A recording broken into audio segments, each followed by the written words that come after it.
I knew the end was coming the day Ryan walked in wearing a vest that cost more than my first car, smelling like sandalwood and unearned confidence.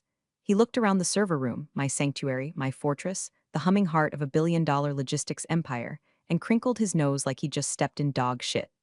"It's a bit industrial, isn't it, Karen?" he asked, tapping a polished loafer against the raised floor tiles. "You need to pivot toward a more agile, cloud-native aesthetic." I didn't roll my eyes. I've been in this game too long for amateur theatrics. I just took a sip of lukewarm breakroom coffee that tasted like battery acid and despair. "Ryan," I said, keeping my voice as flat as a heart monitor on a corpse, "this room processes 40,000 orders an hour. It secures the payroll for 3,000 families. It doesn't need an aesthetic. It needs cooling and electricity." He gave me that condescending smile, the one they teach in MBA programs right after how to fire people while using the word family. "That's the legacy mindset we're trying to disrupt, Karen. My father built a great foundation, sure, but we're building a spaceship. Great, a spaceship." The kid couldn't even pair his AirPods without calling the help desk, and now he was Captain Kirk. "My name is Karen. Yes, go ahead, get the jokes out of your system. I'm a 55-year-old woman in a field dominated by hoodies and bros who think hygiene is an optional DLC. I'm the systems operations manager. It sounds fancy, but what it really means is that I'm the janitor of the internet. When the website crashes at 3 a.m. because a marketing intern uploaded a 4K video to the homepage, I fix it. When the warehouse scanners stop talking to the inventory database because of a solar flare or a squirrel chewing a fiber line, I fix it. I've been the invisible glue holding this company together for 15 years. The original CEO, Ryan's dad, let's call him Big Jim, he knew what I was worth. He was a rough-edged guy who started this business with one truck and a mortgage he couldn't afford. He respected grit. 10 years ago, he got hit by a cyber attack that nearly wiped us off the map. Ransomware, nasty stuff. While the expensive consultants were running around screaming, I locked the doors, isolated the network, and rebuilt the core infrastructure from backups I kept on literal magnetic tape in a fireproof safe. I didn't sleep for 4 days. When the dust settled, Big Jim called me into his office, poured 2 fingers of whiskey, and asked me what we needed to do so this never happened again. That's when we built the control server. Think of it as a dead man's switch or a nuclear football. It's a central dashboard that ties everything together: warehouses, billing, website, security. But here's the kicker: Big Jim was paranoid. He was terrified of a rogue employee or a hacker taking over the keys to the kingdom. So he had me code in a specific protocol: a heartbeat. My master admin account has to check in with the server. If my account is disabled or if I don't log a specific encrypted token sequence every 48 hours, the system assumes the worst. It assumes the cockpit has been breached, and it initiates safe mode. Safe mode sounds nice, right? Safe. Cozy? Wrong. Safe mode is a scorched earth protocol. It shuts down external traffic. It freezes warehouse manifests. It locks the financial gateways. It turns the entire digital footprint of the company into a brick to prevent data theft. It's a suicide vest designed to save the body by killing the brain. Only 2 people can override it: Big Jim and me. But Big Jim had a stroke 6 months ago. He's alive, recovering slowly in a place with manicured lawns and nurses who speak in hushed tones. And in his absence, the board appointed Ryan, the visionary, the disruptor. Ryan doesn't know about the dead man's switch. He didn't read the technical documentation. He thinks legacy means useless. By the way, before I get into how this train wreck unfolded, do me a solid and hit that subscribe button. It's free, and honestly, seeing the numbers go up is the only dopamine hit I get these days. Plus, 95% of you are lurking in the shadows like a shy raccoon, and I'd appreciate the company. Thanks. So, back to the spaceship. For 3 months, I watched Ryan dismantle the culture Big Jim built. He fired the warehouse manager who knew every driver by name and replaced him with an algorithm that routed trucks into rivers. He spent $2 million on a rebranding campaign that looked like a toddler attacked a whiteboard with a Sharpie. And through it all, he kept looking at me like I was a stain on his sleek, modern glass wall. I was the no person. "Can we migrate the entire database to this new startup cloud service by Tuesday?" "No, Ryan, that's legally impossible and technically suicidal." "Can we stop requiring 2-factor authentication? It slows down the sales team." "No, Ryan, unless you want the Russians mining Bitcoin on our payroll servers." He hated it. He hated that I knew where the bodies were buried. He hated that the staff respected me. But mostly, he hated that he couldn't just disrupt me away because he didn't understand what I actually did. I started seeing the signs. You know the ones. The sudden performance review meetings scheduled for Friday afternoons. The passive-aggressive emails where I was CC'd but not addressed. The new junior sysadmin they hired, a kid named Tyler who wore skinny jeans and thought Python was just a snake, who kept asking me for my passwords just for documentation purposes. I gave Tyler the passwords to the printer network. Let him have fun with the toner levels. One afternoon, I was eating a sad tuna sandwich at my desk watching the server load balance perfectly because I had tuned it like a Stradivarius when HR walked in. Not the nice HR lady who brings cupcakes on birthdays. The other HR. The Terminator HR. Woman named Linda whose smile never reached her eyes like a shark in a pantsuit. Karen, she said, her voice dripping with fake concern. Ryan would like to see you in the conference room. Bring your laptop. My stomach dropped. I knew this feeling. It's the same feeling you get when you hear a weird grinding noise in your car's engine on the highway. Something critical was about to snap. I looked at my screen. The control server dashboard was glowing green, all systems nominal. Sure, Linda, I said, wiping a crumb off my lip. Let me just lock my station. I walked down the hallway, the fluorescent lights buzzing overhead like angry hornets. I passed the break room where I'd celebrated 15 Christmases. I passed the server room door, hearing the familiar whine of the cooling fans. I felt like a captain being asked to walk the plank of her own ship. I walked into the glass-walled conference room. Ryan was sitting at the head of the table, looking at his phone. Didn't even look up when I entered. Tyler, the skinny jeans junior, was sitting next to him, looking nervous, sweating through his vintage band t-shirt. Sit down, Karen, Ryan said, finally sliding his phone across the mahogany table. I sat. I didn't open my laptop. I just folded my hands on the table, hands that had typed millions of lines of code, hands that had physically carried servers up 3 flights of stairs during the flood of 18. Making some structural changes, Ryan began, using his serious CEO voice. We feel that the IT department needs fresh energy. A new direction. We appreciate your service, but we feel your skill set is no longer aligned with our strategic vision. Translation, I said, cutting through the sludge. I'm too old, I'm too expensive, and I tell you no too often. Ryan's jaw tightened. This is an at-will employment state, Karen. Don't need to debate the semantics. This is a termination, effective immediately. Linda slid a thick envelope across the table. This outlines your severance package. It's contingent on you signing a non-disparagement agreement and facilitating a full handover of credentials today. I looked at the envelope, then I looked at Ryan. He looked smug. He thought he had won. He thought he was cutting out a tumor, not realizing he was slicing the aorta. Ryan, I said quietly, does your father know about this? My father is on medical leave, he snapped. I am the acting CEO. My decisions are final. Okay, I said, but before we do this, there's something you need to know about the infrastructure. There's a protocol, save it, Ryan interrupted, waving his hand dismissively. Tyler here is fully certified. He can handle the protocols. We just need the admin keys to the central server. The control server. I looked at Tyler. The kid looked like he was about to vomit. He knew he wasn't ready. He barely knew how to reset a router, let alone manage a nationwide logistics network. Ryan, I tried one more time because I'm a professional, and because despite everything, I loved this company. The control server isn't just a computer. It's a system. If you remove me without the proper transition sequence... Stop, Ryan stood up, leaning over the table. Stop trying to make yourself indispensable. You're not, you're an obstruction. Hand over the credentials or we fight the severance. I stared at him for a long, silent moment. I saw the arrogance. The complete lack of respect for the machine, for the work, for the people. And something inside me snapped. Not a loud snap. A quiet metallic click like a lock engaging. All right, I said. I opened my laptop. You want the keys? You got 'em. I logged into the admin console. Interface was clean, simple, my design. I created a new superuser account for Tyler. I assigned him full privileges. Here I said, spinning the laptop around. Tyler, put in your new password. Tyler's shaking fingers typed in something probably like password 123. Now I said, I'm transferring the root ownership to this account. I typed a command. The screen flashed, transfer complete. Great, Ryan said, checking his watch. See, was that so hard? One last thing, I said, closing the laptop. My account. You want me to disable it, right? Obviously, Linda said, security policy. Right, security policy. I didn't tell them. I didn't tell them that the heartbeat script specifically looks for my unique user hash.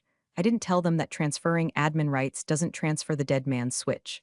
I didn't tell them that the moment my account status flipped to inactive, a 15-minute timer would start silently ticking in the background code. I stood up. Well, that's it then. Please hand over your badge and phone, Linda said. I placed them on the table. My badge worn smooth at the edges. My company phone, which had rung at every family dinner for a decade. Good luck, Ryan, I said. You're going to need it. We'll be fine, he sneered. Don't let the door hit you. I walked out of the conference room. I walked past my desk without looking back. I walked out of the building into the bright, harsh afternoon sun. I got into my 2015 Honda CR-V, threw the severance packet in the passenger seat and turned the key. I checked my watch, 2:15 p.m. The system checks for my heartbeat every 15 minutes. I had just logged out for the last time. The countdown had begun, and the spaceship was about to crash land. Let's rewind the tape a bit, shall we? You need to understand that this didn't happen in a vacuum. This wasn't a spur-of-the-moment execution. This was a premeditated murder of my career, plotted out on a whiteboard filled with words that mean absolutely nothing. The first time I met Ryan, strictly speaking, he was 12 years old. He came to the office with Big Jim, played Minesweeper on a receptionist's computer for an hour, and then complained that the mouse was sticky. I gave him a wet wipe and told him not to eat Cheetos over the keyboard.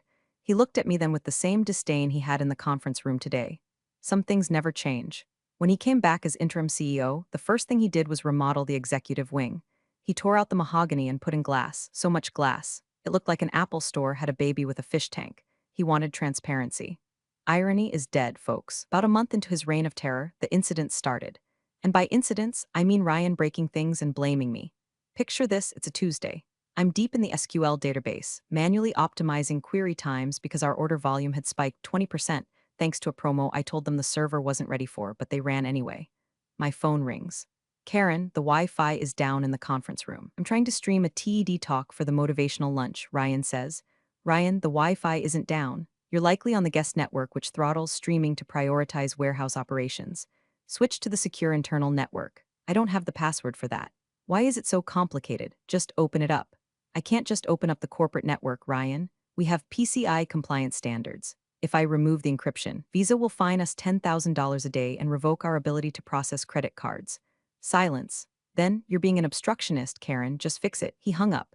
10 minutes later, I get an email from Tyler, the skinny jeans wonder. Subject, Wi-Fi update. Hey Karen, Ryan asked me to look into the router settings. I reset the firewall rules to default.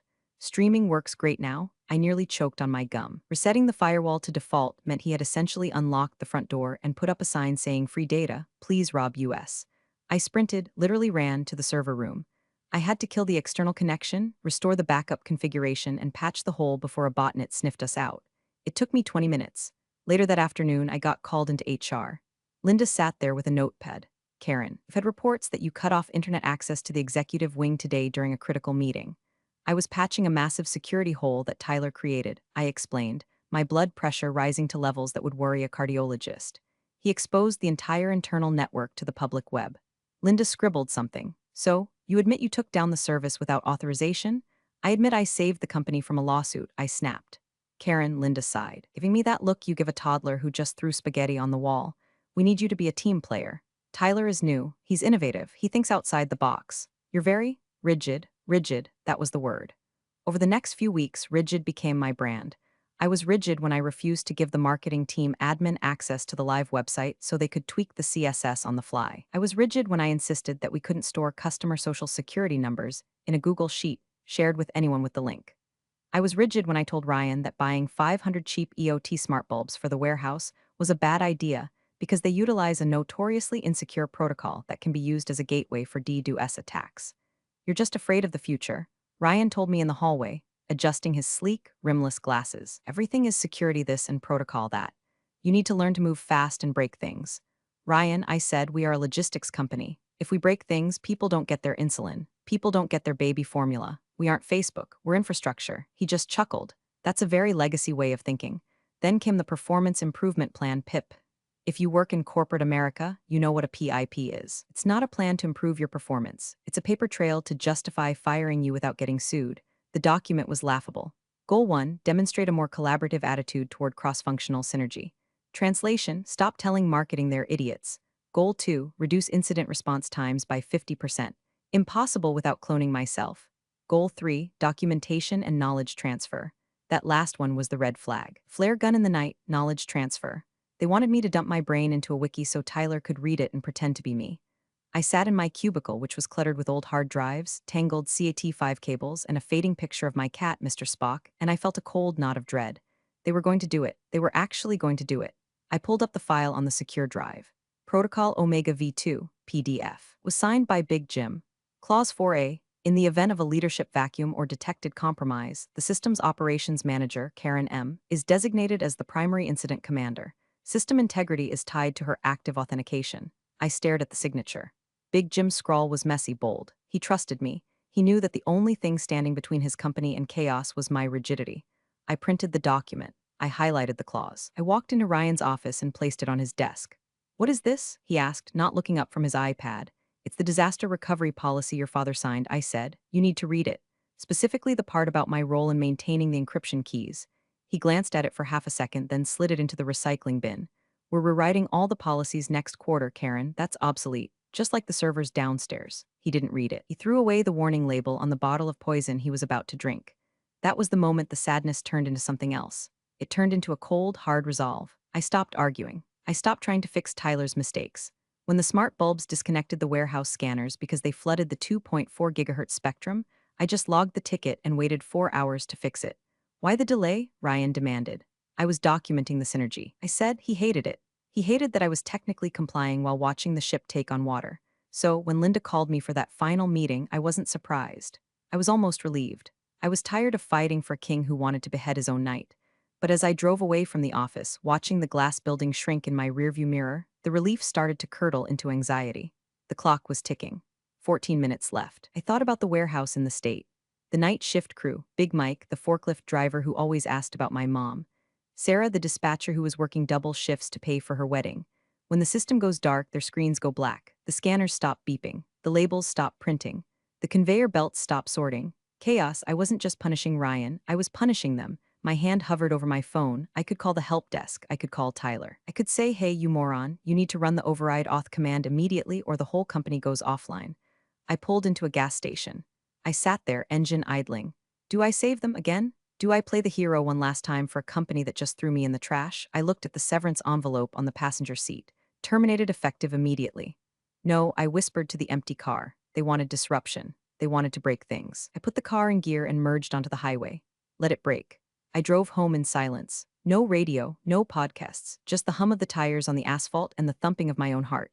It's a 45-minute commute from the office park to my place, a small ranch house that smells like vanilla candles and cat litter. That drive is usually my decompression chamber. Today, it was a countdown timer.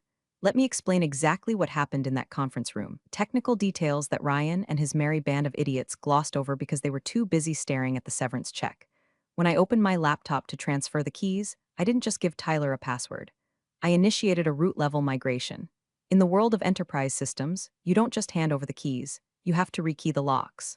The system, which I built from the ground up after the great ransomware fire of 2015, operates on a trust but verify model.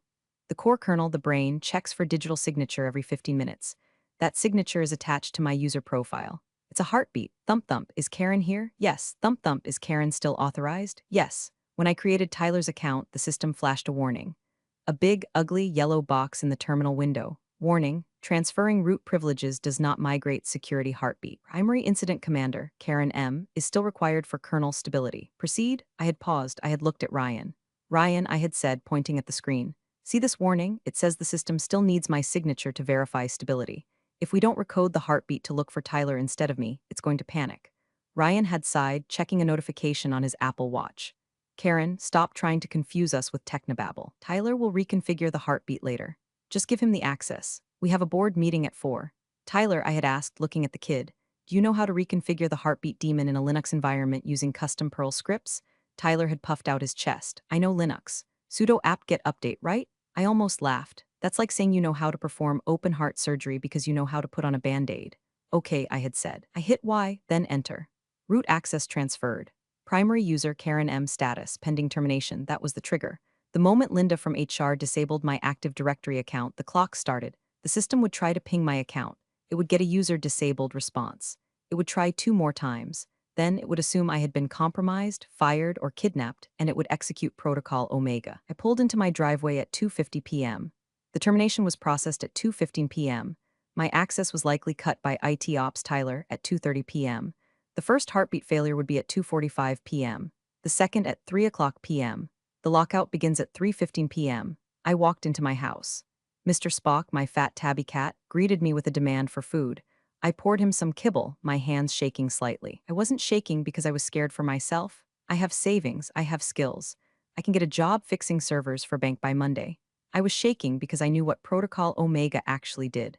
I sat down at my dining room table and opened my personal laptop. I couldn't log into the company network. That would be illegal now, but I could access the public-facing website. www.logistics.co.uk.com. It was up. The hero banner showed a stock photo of a smiling truck driver. The track your shipment bar was working. It was 3:05 p.m., 10 minutes. I went to the kitchen and poured a glass of cheap Pinot Grigio. I don't usually drink in the afternoon, but today was special. Today was the funeral for my career, and I was the only one attending. I thought about calling them. I really did. I pulled up Tyler's number in my contacts. I could text him, hey, you need to run the script /usr/bin/heartbeat override sh immediately. He would probably ignore it, or worse, Ryan would claim I was trying to hack them. She's trying to backdoor into the system. Block her number. I put the phone down. They wanted disruption, I said to the cat. They wanted to move fast. I refreshed the browser. 3:14 p.m., still up. 3:15 p.m., I refreshed. The page loaded a little slower. I waited. 3:16 p.m. I clicked track shipment. A spinning wheel, it spun and spun and spun. Then a generic error message, 504 gateway timeout. And so it begins, I whispered. I took a sip of wine. It tasted like victory with a strong aftertaste of guilt. The silence in my kitchen was heavy, but I knew that 20 miles away, inside that glass-walled office, the silence was about to be shattered by the sound of phones ringing. All of them. At once. You might think a server crash looks like it does in the movies, sparks flying, screens going black, sirens blaring. In reality, it's much more subtle and much more terrifying. It's silence where there should be noise. It's stillness where there should be motion. I opened a tab for the vendor status portal. This is a public dashboard we host on a completely separate server Oz to let our biggest clients know if we're having maintenance. Since it's external, it wasn't down, but it was reading the internal health status. At 3:20 p.m., the status light started flipping. Warehouse North, degraded. Warehouse South, unresponsive. API gateway, critical. Payment processor, timeout. It looked like a Christmas tree catching fire. Here is exactly what was happening inside the spaceship right now. Protocol Omega is a containment strategy. It assumes the network is compromised. So the first thing it does is revoke trust. Every digital certificate, the ID cards that computers used to talk to each other, was revoked. The web server tried to talk to the database to look up an order. Database, who are you? I don't know you. Blocked. The web server tried again. Blocked. The web server panicked and crashed. In the office, this would manifest as the internet is slow. Ryan was probably tapping his expensive mouse, annoyed that his Spotify stream of hustle grind set beats was buffering. But in the warehouses, that's where the bloodletting was happening. Our warehouses are automated. Robots move pallets. Scanners tell humans where to put boxes. When the certificates were revoked, the scanners went blind. Picture Big Mike on the forklift. He scans a pallet of medical supplies. The scanner usually beeps and says aisle 4, baby. Instead, the scanner screen turned red. A single message, hard-coded by yours truly 10 years ago. System lockdown. Contact administrator. Error, dead man trigger. Big Mike probably tapped the screen. Then he probably radioed the floor manager. Hey, my scanner's dead. Mine too, says Sarah. Mine too, says everyone. Suddenly, you have 50,000 square feet of inventory and no way to move it. The conveyor belts automatically stop as a safety precaution when they lose connection to the central brain. The hum of the warehouse, the lifeblood of the company, died. Back at my dining table, my personal cell phone buzzed.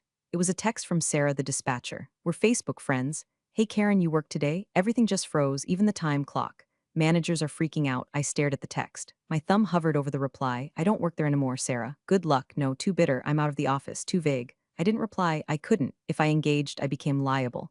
If I offered help, I was tampering. I had to be a ghost. At 3:45 p.m., the real pain started. The vendor portal on my screen updated again. Email server, offline. VoIP phone system, offline. Protocol Omega shuts down the internal communication channels to prevent the hackers from coordinating or stealing data. This meant that inside the office, Ryan couldn't email Tyler to ask what was wrong. He couldn't call the help desk because the phones ran over the internet, and the internet was currently locked in a digital panic room. They would have to physically walk to find each other. I imagined Ryan storming out of his glass office, yelling for Tyler. Why is my email down? I'm expecting a term sheet. Tyler, sweating through his band t-shirt, would be frantically typing on his keyboard, but he wouldn't be able to log into the admin console. Why? Because the admin console requires two-factor authentication via the server that just locked itself. He was locked out of the cockpit. The plane was flying on autopilot, and the autopilot was programmed to land in the ocean. I poured a second glass of wine. I wasn't enjoying this. Okay, maybe 10% of me was enjoying this. The petty part. The part that had been called rigid and legacy. But the other 90% was horrified. I knew the cost. Every minute the warehouse was down cost the company about $8,000 in lost productivity and late penalties.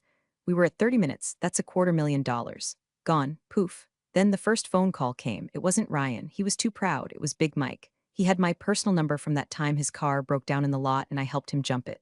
The phone rang, vibrating against the wood of the table. Caller ID Big Mike. I let it ring. Use your head, Karen. Don't answer. Ring, ring, he's a good guy. He has 3 kids. If the company goes under, he loses his pension. Ring, I picked up. Hello, Karen. Thank God. Mike's voice was loud, echoing against the silent warehouse walls. Listen, something's wrong. The whole system is bricked. The screen says dead man trigger. The managers are running around like headless chickens. Are you seeing this, Mike? I said, keeping my voice steady. I'm not at work, I know. Can you remote in? We got trucks lined up at the dock. Drivers are getting pissed.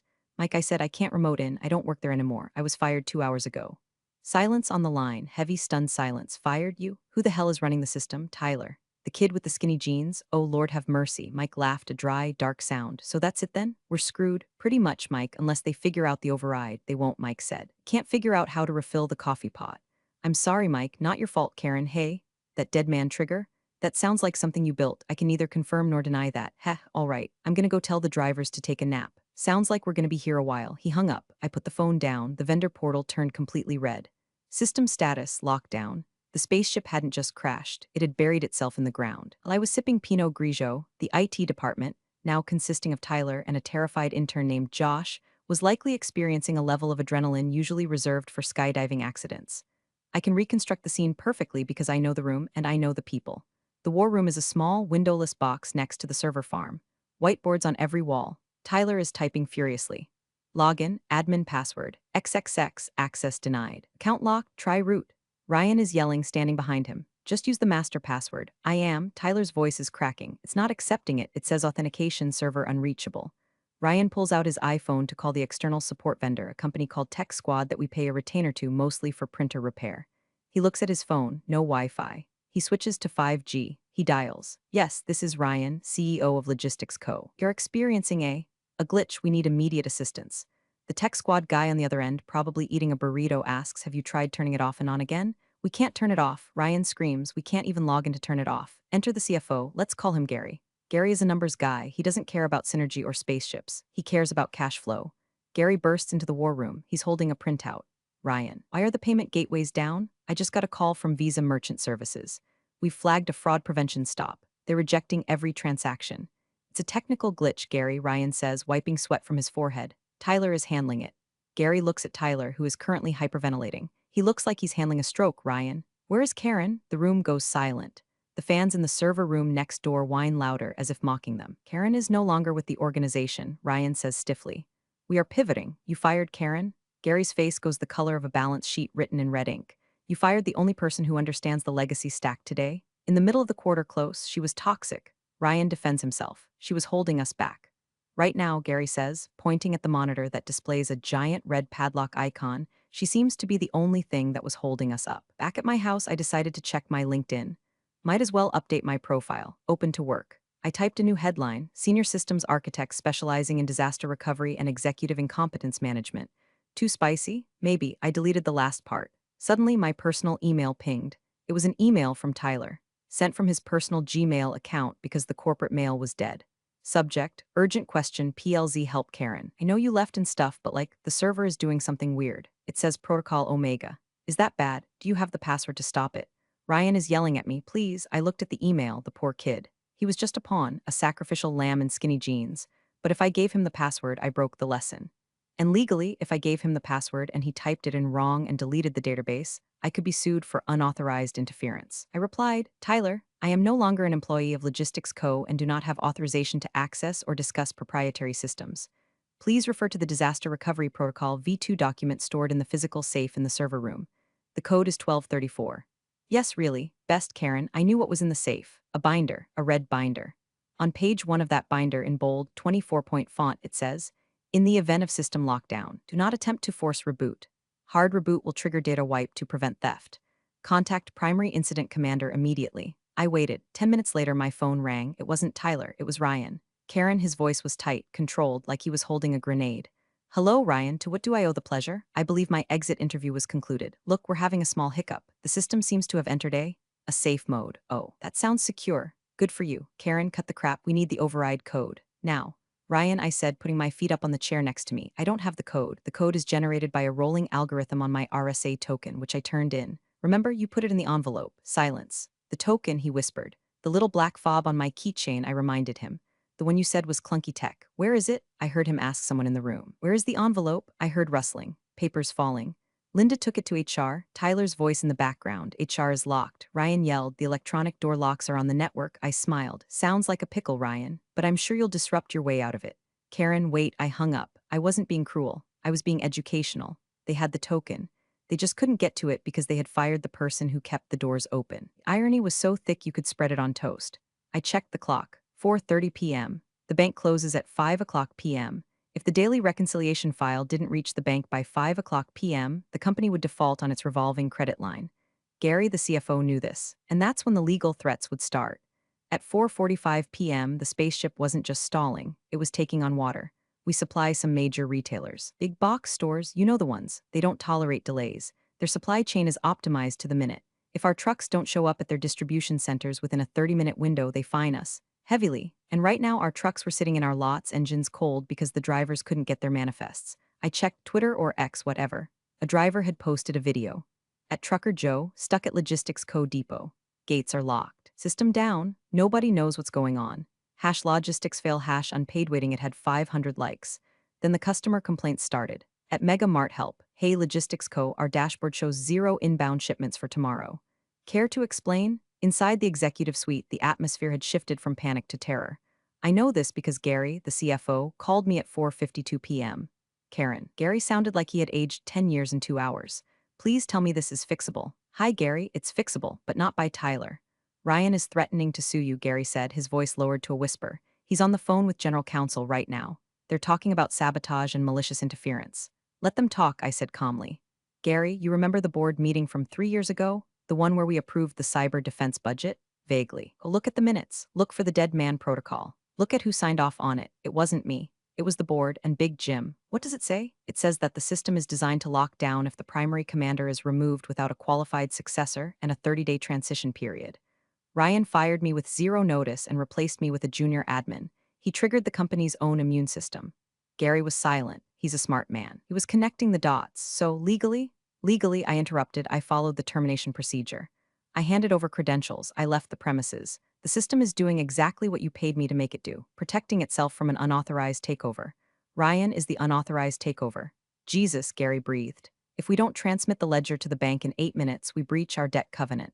The bank can call the loan. Owe them $40 million, Karen. We don't have 40 million cash.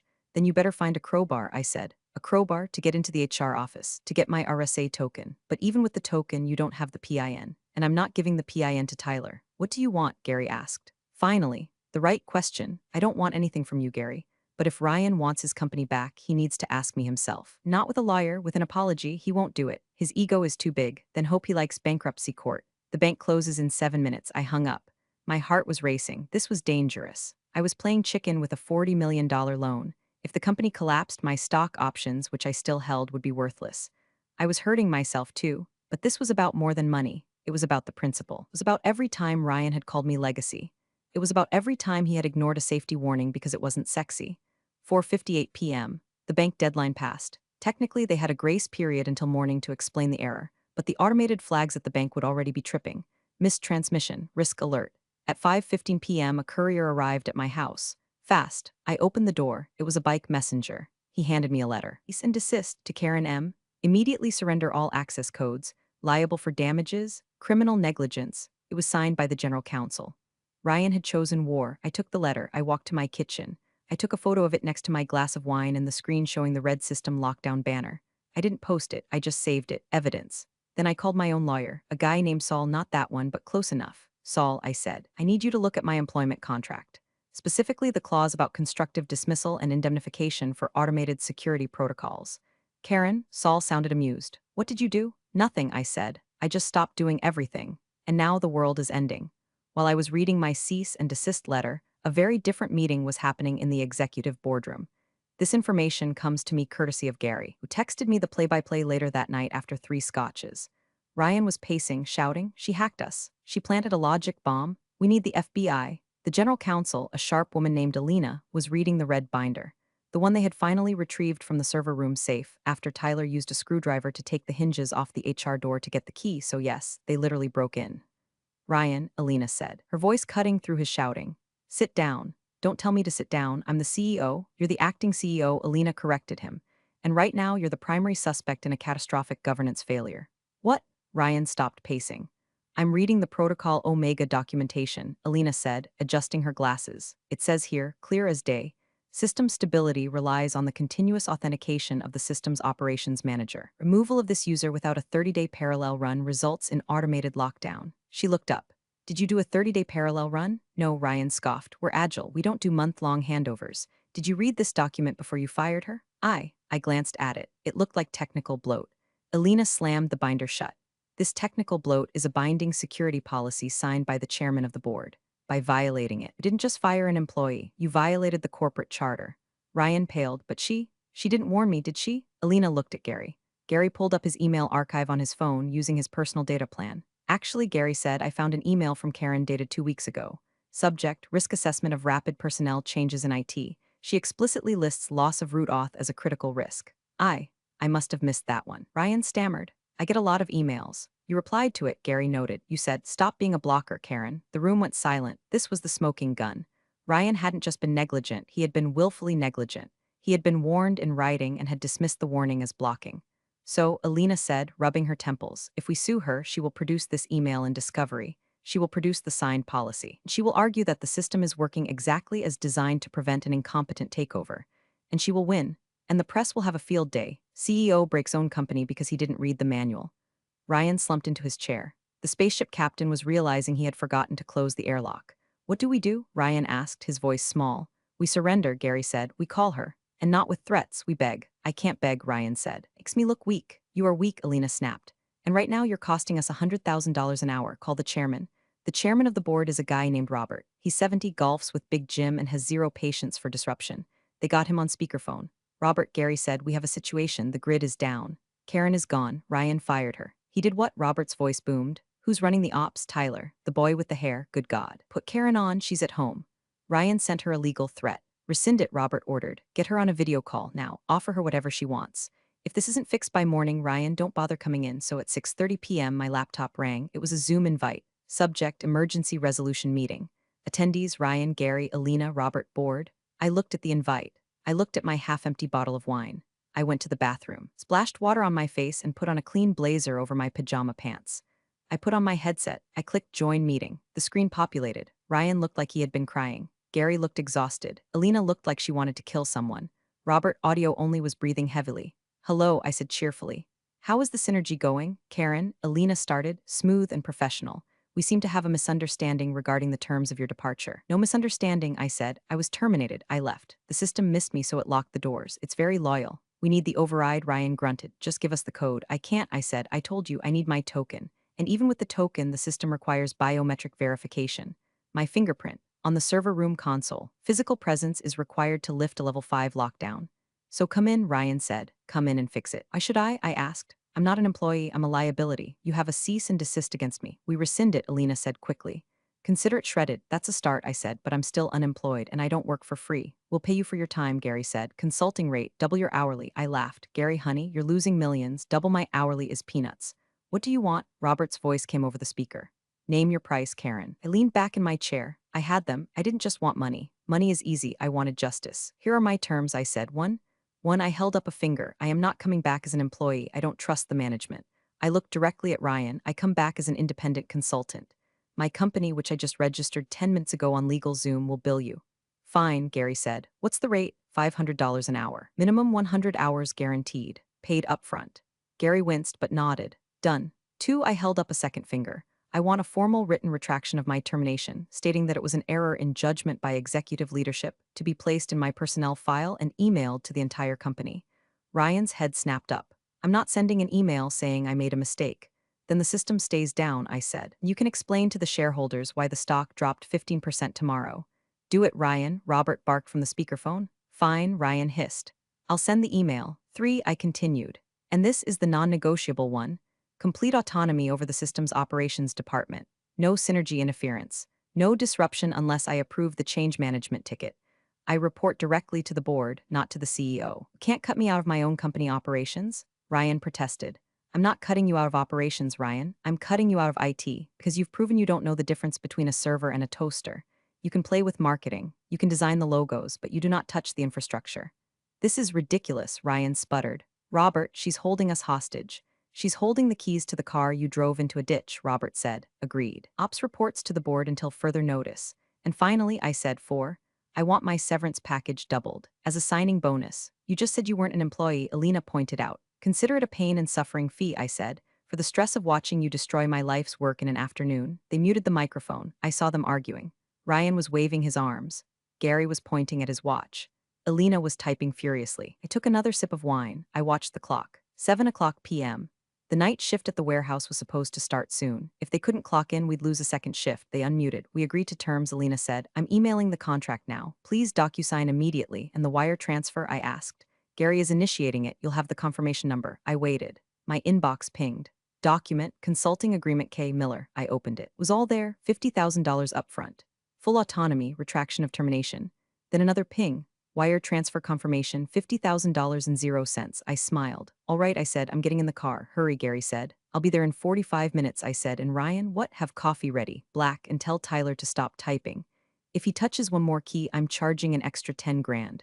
I closed the laptop. I stood up. Felt lighter. I wasn't just the janitor anymore. I was the landlord. I drove back to the office. The sun had gone down. The glass building was dark, literally because the smart lighting system had also failed. I pulled into my spot. I walked up to the front door. My badge didn't work, obviously. Ryan was waiting there to let me in. He looked defeated. His vest was wrinkled. His hair was messy. You enjoyed this, didn't you? He muttered as he held the door. Ryan, I said, walking past him without stopping. I didn't enjoy it, but I did predict it. There's a difference. I walked to the server room. The war room smelled like nervous sweat and stale pizza. Tyler looked at me like I was the Messiah. Karen, oh my God. I tried sudo reboot, but it said SHH. I silenced him with a finger. Go sit in the corner. I walked to the main console. It was glowing red. System lockdown. Authentication required. I reached into my pocket and pulled out my RSA token, which Gary had sheepishly handed to me when I walked in. I scanned my fingerprint on the biometric reader. Beep. Identity confirmed. Karen M. I typed in the master override sequence. It's not a password. It's a line of poetry Big Jim and I picked. The ship is safe in harbor, but that's not what ships are for. I hit enter. The red screen flickered. It turned amber. Then, slowly, beautiful, glorious green. Restoring services. Database connected. Network online, warehouse scanners active. Somewhere in the city, Big Mike's scanner probably beeped. We're back, Tyler cheered. I ignored him. I turned to Ryan. It's fixed, I said. Now, if you'll excuse me, I have a consulting invoice to generate. The sound of a server room coming back to life is music to me. It's a rising crescendo of fans spinning up, hard drives clicking, and the rhythmic blinking of activity lights. It's the heartbeat returning to the body. I sat in my old chair, which Tyler had lowered, the heathen, and watched the dashboards turn green one by one. The phones outside started ringing immediately. The backlog of angry customers. Someone answered those. I barked at the room. Ryan looked around, realized he had no staff left, and actually picked up a phone. Logistics Co., please hold, he said, looking miserable. I spent the next 6 hours scrubbing the logs, clearing the error queues, and manually pushing the bank files through a secure FTP channel. I got the confirmation at 2 a.m. The loan was safe. The company would live. At 3 a.m. I finally leaned back. Gary walked in with 2 coffees. He looked like he had survived a war. Here, he said, handing me one. Black, thanks, Gary. You saved our ass, Karen. I saved the system, Gary. Your ass is still on the line with the board. He chuckled darkly. Yeah, Robert is calling an emergency session for Monday. I think Ryan's interim title is about to be revoked. Not my problem, I said, taking a sip. I'm just a consultant. The next morning, the email went out. From Office of the CEO to all staff subject, update on yesterday's outage team. Due to a procedural error in executive decision-making, we experienced a system-wide lockdown yesterday. I would like to formally apologize for the disruption. We have retained Karen Miller as lead systems consultant to ensure stability moving forward. We are correcting the oversight immediately. It was short. It was painful. It was perfect. I didn't go back into the office the next day. I worked from home. My new contract said I could work from anywhere I damn well pleased. I logged in at 10 a.m. in my pajamas. I checked the logs. Tyler had tried to install a crypto miner on a test server. I blocked his IP address and sent him a Slack message. Don't, he replied, SRY. A few days later, I got a letter in the mail, not from a lawyer, from the rehab center, handwritten, shaky handwriting. Karen, Robert told me what happened. Sorry about the kid. He's got his mother's impatience and my stubbornness. Bad mix. Thanks for keeping the ship afloat. Use the extra cash to buy something nice. You're the captain now. Jim, I pinned the letter to my corkboard, next to the photo of Mr. Spock. So, here I am. I'm making double what I used to make. I have 0 meetings with marketing. And Ryan was reassigned to special projects. He's currently in charge of brand outreach, which I think means he manages the Instagram account. I blocked him there too.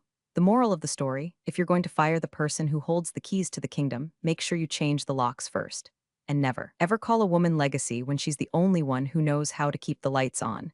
Now, if you'll excuse me, I have a server to patch.